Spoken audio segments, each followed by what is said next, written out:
Bismillahirrahmanirrahim. Assalamualaikum warahmatullahi wabarakatuh. Alhamdulillah, pada kesempatan yang berbahagia ini di episode yang kedua dalam ruang lingkup dengan podcast Lintas Makna. Lintas Makna.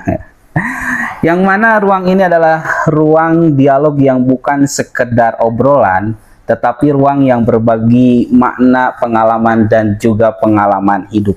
Dan alhamdulillah, untuk pada kesempatan kali ini kita akan mengambil tema seputar dunia pesantren. Ya, insya Allah kita bahas tentang dunia pesantren. Karena kita kan hidup di pesantren. Ya. Kita sehari-hari ada di dunia pesantren, berkecimpung dengan santri, berkecimpung dengan masyarakat yang selalu berbaur di pesantren. Ya, kita ambil tentang masalah dunia pesantren. Banyak orang yang mengatakan, wah, masuk pesantren itu madesu. Apa sih itu madesu? Masa depannya suram. Madesu itu masa depan suram. Nah, bagaimana cara memandang tentang dunia pesantren yang orang-orang katakan itu, oh, pesantren itu, santri itu madesu, dunia itu, masa depannya suram gitu. Nah, ini perlu narasi kita diluruskan. Ini kan mereka bangun narasi nih. Ya. Maka kita pun harus bangun narasi. Bagaimana cara masyarakat itu bisa memahami, mengenal dunia pesantren itu dengan baik.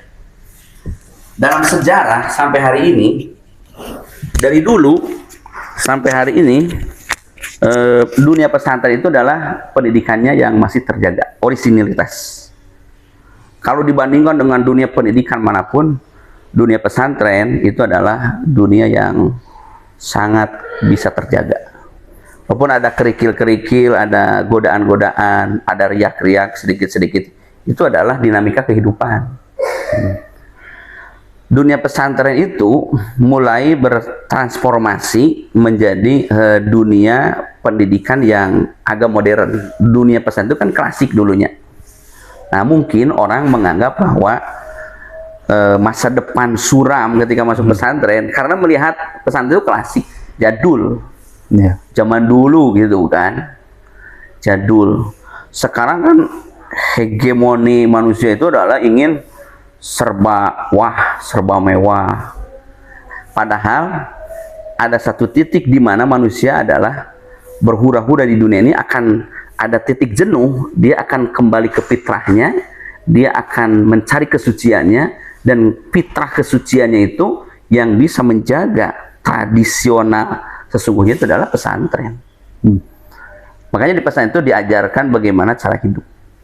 Walaupun pesantren sekarang udah bertransformasi dari jadul, klasik ke lebih modern, itu karena mengimbangi zaman. Tapi tidak harus, makanya ada peribahasa, pertahankan. Yang sudah ada itu adalah pertahankan. Yang baru-baru itu bisa diambil, bisa diadopsi, itu kan. Untuk hanya melengkapi saja. Ada sesuatu yang mesti reformasi, mesti perubahan, mesti berubah semuanya, ada. Tetapi justru ada satu hal yang tidak mesti berubah. Karena dengan klasiknya itu bisa bertahan. Ya. Contoh kecil. Ada sapu lidi. Tahu sapu lidi kan? Tahu. Nah, sapu nyerek. Orang mengatakan sapu nyerek. Yang dibuat dari nyerek pohon kelapa. Dari dulu sampai hari ini, sapu lidi itu ya terbuatnya dari nyerek. Kalau berubah itu dibuat dari plastik atau dibuatnya dari besi atau dibuatnya dari fiber, maka hasilnya itu tidak akan pernah maksimal. Kenapa? Karena sapu nyerek itu, sapu lidi itu adalah itu bisa bertahan karena klasiknya.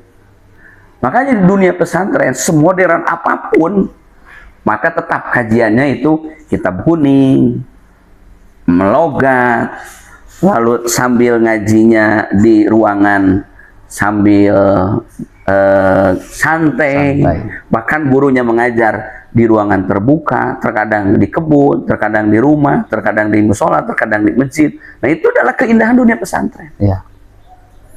Makanya kalau orang mengatakan bahwa dunia pesantren itu adalah suram, kita berikan narasi bahwa dunia pesantren itu adalah satu pola pendidikan yang sangat sempurna. Rasulullah mengatakan ketika mengambil ilmu agama, dan agama itu adalah kita ketahui bahwa paling banyak itu diajarkan di dunia pesantren, bihazin wafirin, bagian yang sangat sempurna. Kenapa? follow up atau mutakhorij pesantren itu bisa jadi apa saja. Santri pulang dari pesantren jadi pengusaha, nggak apa-apa, tidak doraka lah. Santri jadi pengusaha, santri jadi politisi, bagus juga, tidak jelek konotasinya. Jadi masalah ya? Tidak jadi masalah, dia bisa berdakwah di situ. Santri jadi pengusaha, oh bagus. Santri jadi ustadz, nah itu adalah tujuan pengkaderannya, itu kan. Santri jadi petani, bagus. Tapi kalau ini tidak pesantren, tidak belajar sekolah, tidak belajar agama, tiba-tiba dia menjadi ustadz, orang pasti mempertanyakan kan, masa ustadz tidak pernah pesantren. Tapi kalau santri jadi profesor, itu bagus. Makanya mengambil dunia pesantren itu adalah bihazin wafirin, bagian yang sangat sempurna. Cara memandang, mungkin banyak orang yang masih bertanya-tanya antara pondok pesantren klasik dan pondok pesantren modern. Itu bagaimana cara memandangnya? Apakah sama-sama saja pondok pesantren ataupun ada perbedaan antara klasik dan juga modern, nah, yang tadi disebutkan? Mungkin karena orang kan sekarang berbeda-beda keinginannya. Yang harus kita pastikan, walaupun orang mengatakan boarding school itu pondok pesantren modern, pondok pesantren klasik, itu adalah bagaimana cara pesantren untuk menarik minat masyarakat supaya mereka pesantren. Tapi yang harus diperhatikan, nah, kita masih dalam koridor ahlus sunnah wal jamaah, itu yang harus ditekankan di pesantren. Kalau dalam fikih kita bermadhab keempat, satu Imam Syafi'i, kedua Imam Maliki, ketiga Imam Abu Hanifah, yang keempat Imam Hambali. Nah, ini 4 mazhab, mazhabul arba'ah yang harus diperhatikan. Dan Indonesia itu adalah sudah dari dulu pertengahan sampai hari ini bahwa madhab yang masuk ke Indonesia dan yang paling relevan itu adalah madhab Syafi'i. Makanya kita kaji madhab Syafi'i, walaupun tidak menafikan madhab yang lain. Maka orang yang baik itu adalah bukan bangga dengan perbedaannya, tapi sejuta perbedaan kalau bisa disatukan dalam satu ruang, maka itu lebih bagus. Kita sekolah ke Mesir, kita sekolah ke Arab Saudi, kita ke luar negeri, mungkin madhabnya berbeda. Begitu pulang ke Indonesia, ke rumah kampung halaman kita, karena madhabnya Syafi'i, harus menyesuaikan. Nah, itu harus menyesuaikan. Kita jangan bangga dengan sejuta perbedaan, tapi harus bangga dengan bagaimana kita menyatukan perbedaan itu. Jangan bikin bibit-bibit masalah lah. Yang kedua, kalau dalam tauhid itu adalah kita harus perhatikan.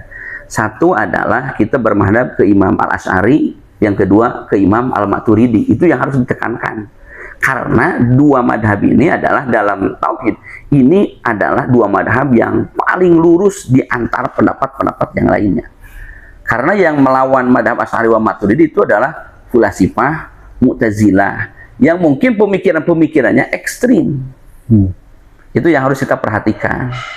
Kalau bermazhab ini sudah melenceng, kalau tokoh-tokoh yang kita ikutinya sudah melenceng, walau semoga apapun, pesantren itu takut-takutnya gitu kan, takut-takutnya akidah kita melenceng, takut-takutnya ibadah kita adalah melenceng dari ahlus sunnah wal jamaah.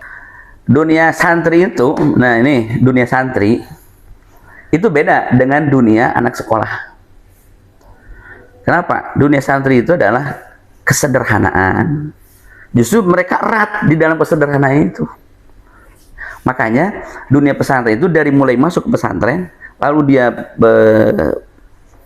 belajar di pesantren, sudah keluar dari pesantren, maka dia hampir tidak melupakan pesantren. Makanya tidak ada istilah mantan guru.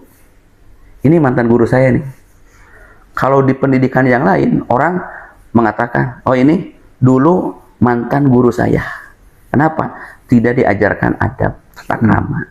Itu di dunia pesantren. Nah, kita cukupkan saja sekian tentang dunia santri. Ini MC ini santri atau bukan ini? Santri ya. Nah, udah nikah belum? Belum, Mbak.